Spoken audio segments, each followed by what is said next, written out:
Seconds. Seconds are fast. They really are. That went quick. 5 seconds. 4, 3, 2, 1. Welcome to the June 18th, 2020 meeting of the Board of Zoning Appeals.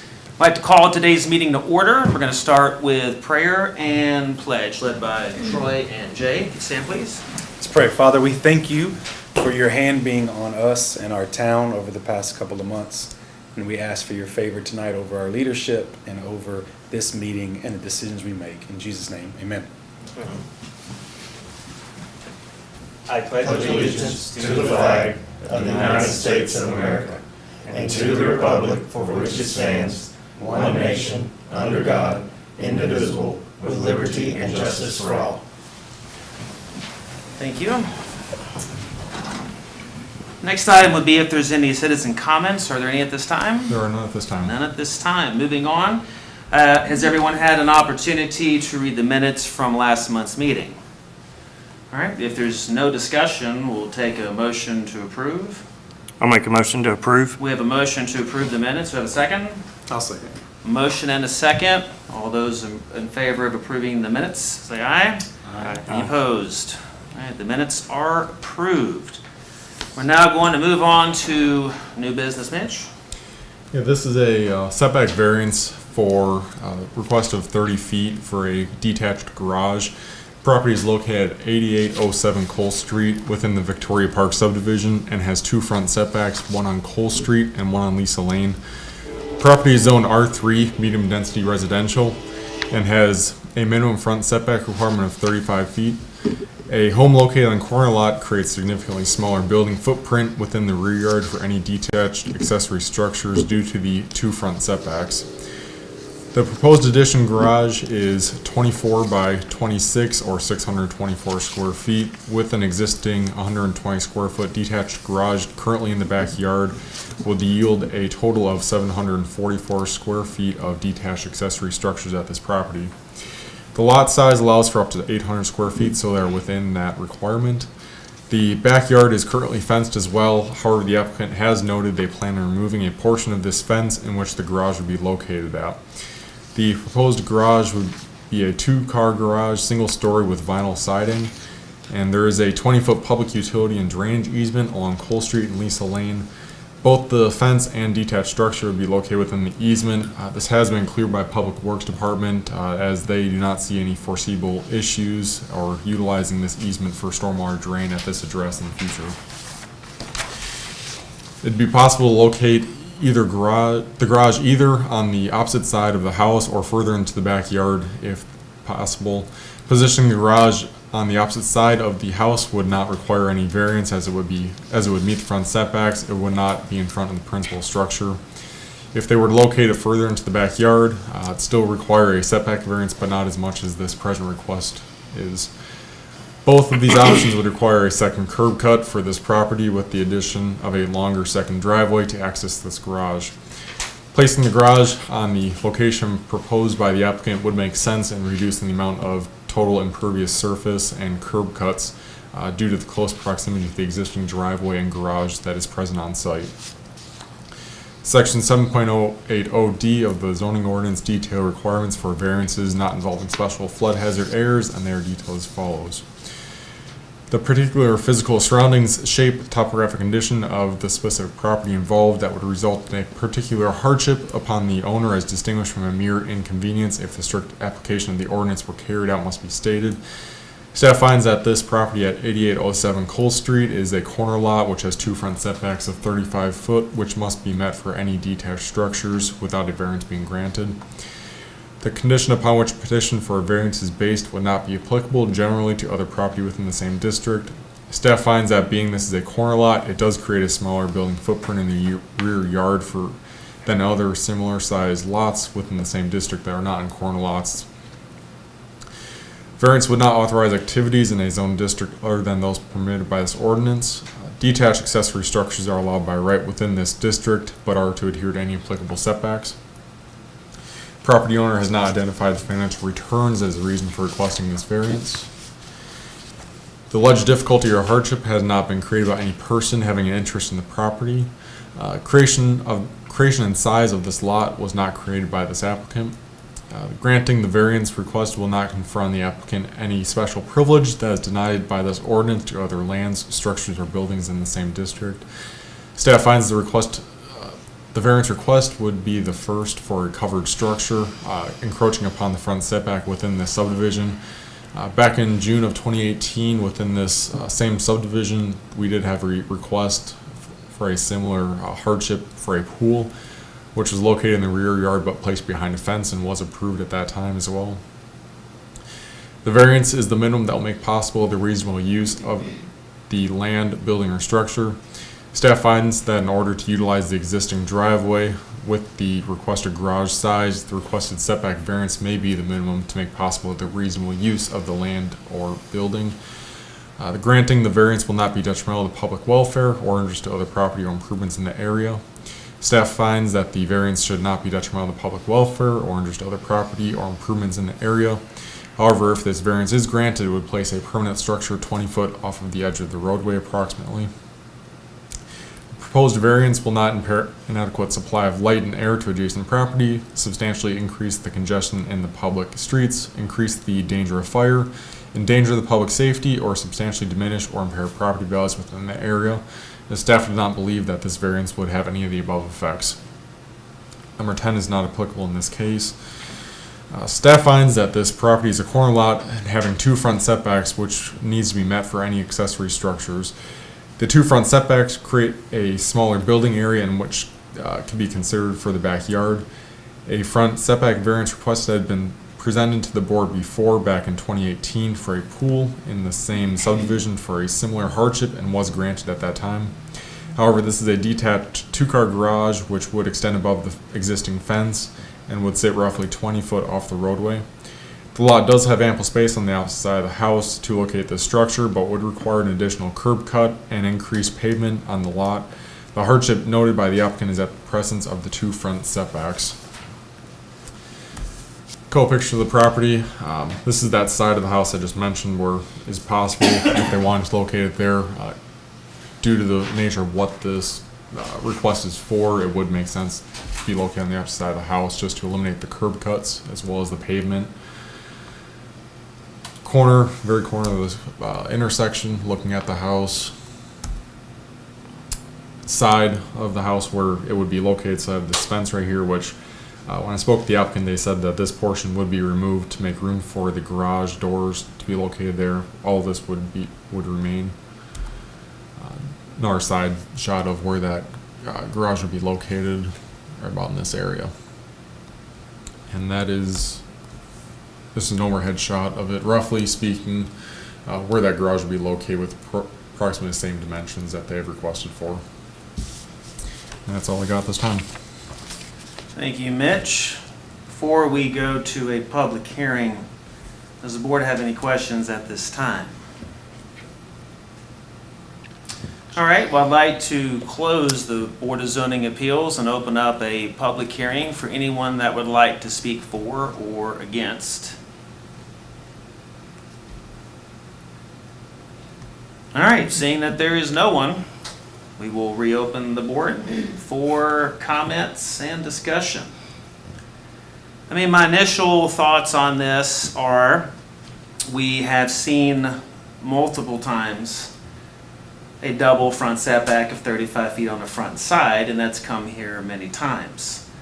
I don't recall the last time it was an actual structure of this size. I think typically it has been a pool and an above-ground pool, something removable. Just for discussion for the board, Mitch, the last time you think, have we ever had a building ever approved for this type of hardship before? Just ask if it's come up. I don't recall anything unless any of the board members do. I would have to go back and look in the minutes as far as when the exact date it was came through, but there was a home back in Burton Farm subdivision that did have a request of similar nature for a detached structure due to the two front setbacks and placed it very similar location on their lot, but it was for the same reason, did get approved, and it is still standing today. That's the only one I can think of off the top of my head. I know most of the others that have come before us have been swimming pools, both above ground, possibly in ground, behind the fence. So obviously in the picture, the side fence is to remain up. This would just be removing the section, obviously, to make room for the front of that garage. Any discussion from anybody? What are some thoughts you guys have? The main concern I have on this is the fact that we are putting a large detached structure up. It's not something, that's behind the fence, it's something that's visible. And I don't even know if we've discussed the plans of what it would even look like of matching the house and things like that. Was that discussed? You have the side picture of the house again? Yep. So the house is brick, it looks like. You got some vinyl On or the top hardy half is vinyl, right here. hardy.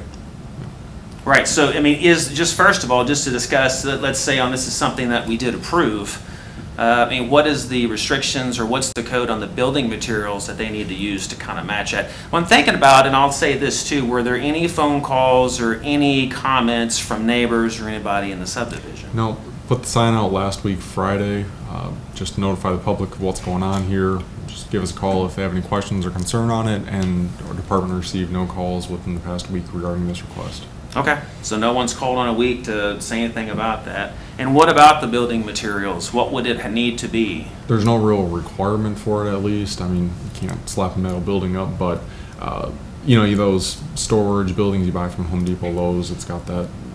It's not vinyl on the side, but you put those in your backyard, so at least I'm aware of there's no requirement for those. I feel like at times when we've had building material discussions, when we've been talking about this before in the past, of that it would be something kind of at least matching materials. Am I correct? It's on been that? discussed, I don't know that You certainly can request that it is as part of a condition if you'd like. Because one of my concerns is if we're looking at going ahead and taking an existing setback, that is on. It's a front setback, and the only hardship at the moment that I can see is just that we would be saying you do have two.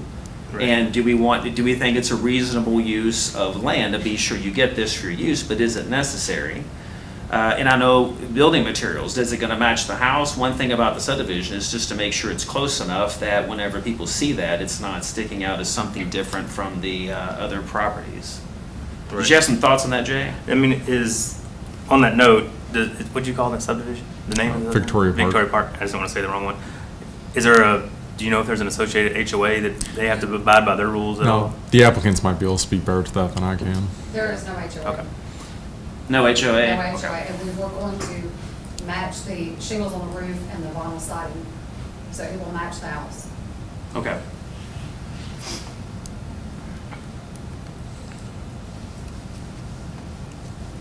Do we know the height of it, like how much it'll go past the side fence? I mean, is it on the, No, there was a drawing. They did provide us with a drawing of the, Are you talking about, Troy, are you talking about like protruding in front of where the side fence corner is? Is that what you're saying? Like how far it's going to come out, or? I actually meant if you're looking at it from the side view where the fence remains above the fence, but your point is good too. How much of it, if you're looking at this angle, how much is it protruding past the end of the fence and how much of it is above the fence height-wise? We were looking at a 12-foot ceiling. You don't know how tall that fence is, do you? That fence is right at 6 foot tall. Okay. And it will not protrude, we're gonna make it flush with the solid fence, so.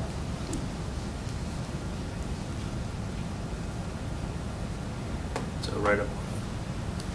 Well, I mean, this is something where for other structures we've approved before. I want to remind the board that we take everything individually on a case-by-case basis, and whatever we've done previously doesn't have to be done today or vice versa. So, do we have any questions or a motion on how we want to handle this one?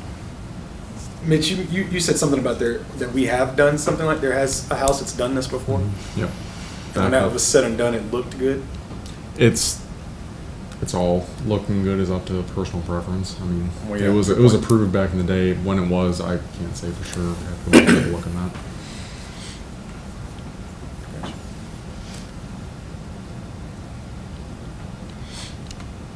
Any further discussion or a motion from anybody?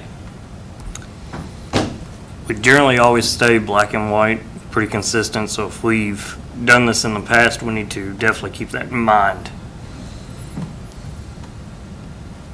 Yeah, certainly for a hardship before a two-front, we have approved these things before. There is a pool in this neighborhood, and there has been a structure before, as Mitch was talking about, so. And that pool, looking at pool was like using the backyard of the side setback versus the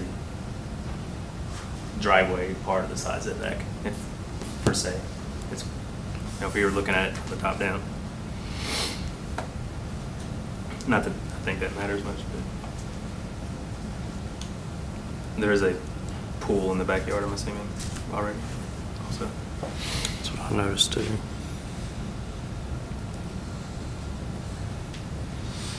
My biggest hang up currently, just for discussing, is just the height over the fence and the fact that it's a permanent structure that close to the road, although maybe not a it's not a high traffic road. It's surrounded on two ends by Florence Road. Right, and approximately how far is that off the road there, Mitch? Off of which How far road? is that proposed, the side of that garage gonna be from the road? About 20 foot roughly. To the first side. Yeah, because we're talking about total would be, you're putting the 35 with the 20-foot easement setback from the 55, so the variance is 30. Yes.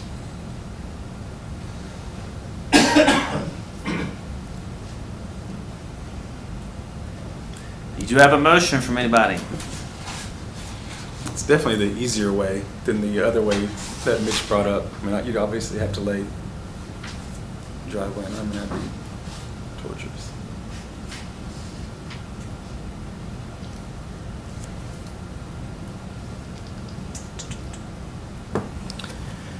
All right, I'll make a motion to approve based on the two front setbacks and the hardship caused, and the fact that in past experience we've had to approve before.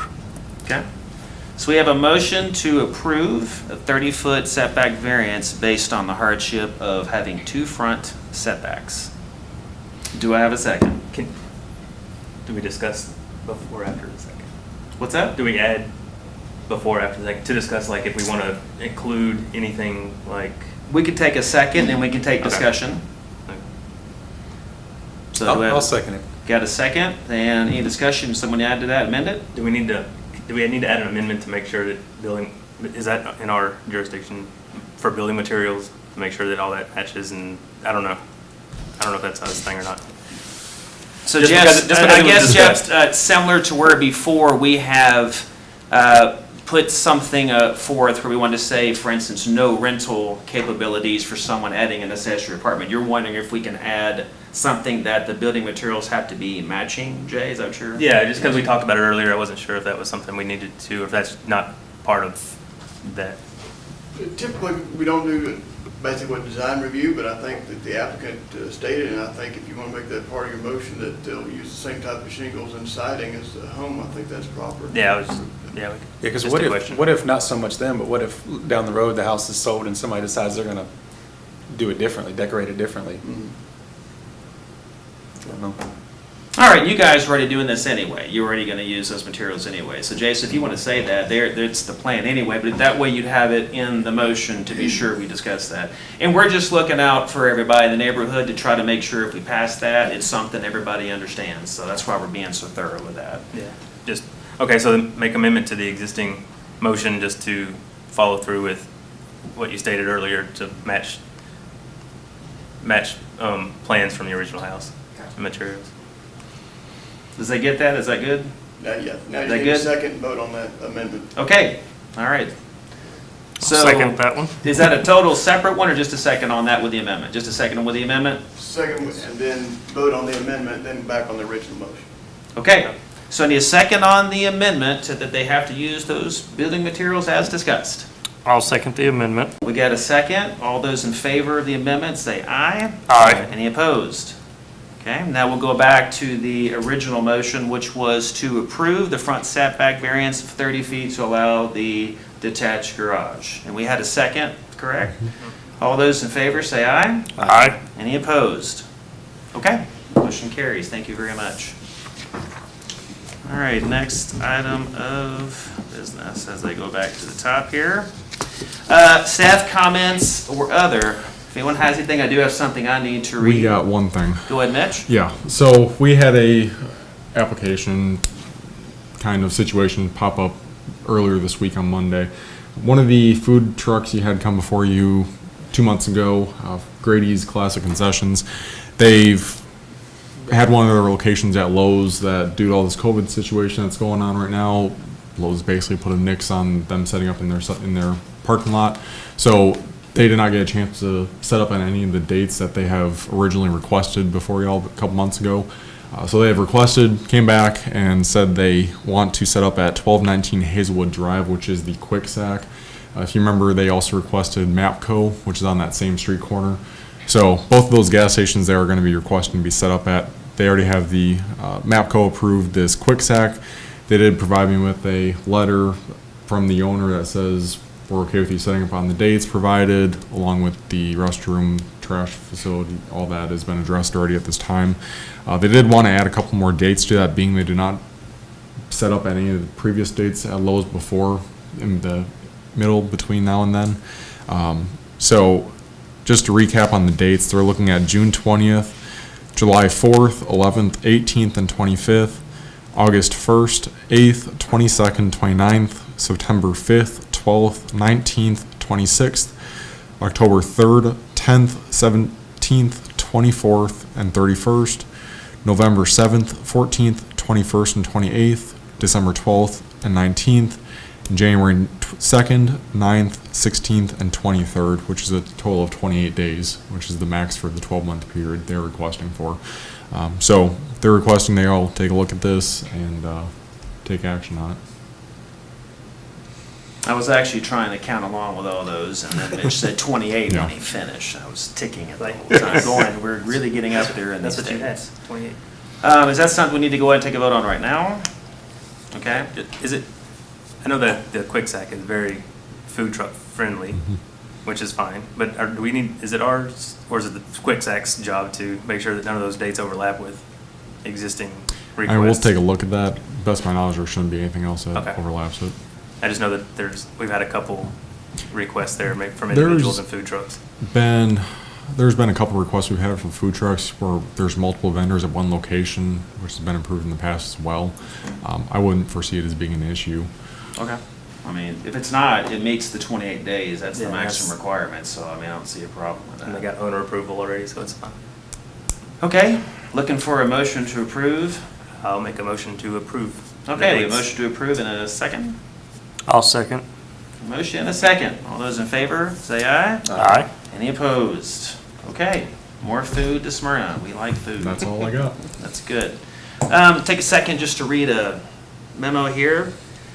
This is about the temporary outdoor sales of food or retail merchandise. The town of Smyrna recognized the hardships placed on our local food establishments throughout the COVID-19 pandemic. As a result, the town permitted food trucks to operate throughout residential neighborhoods. With the reopening of restaurants, the town will resume enforcement of the zoning ordinance, Article 4, Section 4.030, and Article 7, Section 7.061.16. Food trucks or temporary outdoor sales of food are not permitted within the town of Smyrna. The exception is when a company or nonprofit entity has a private event with no sales to the general public. Any temporary outdoor sales of food or retail merchandise located on property owned or leased by the town of Smyrna are exempt from these requirements. So to make sure we got that out there for everybody. Any questions or anything about that? Okay. No more comments, then meeting is adjourned. Thank you. Thank you.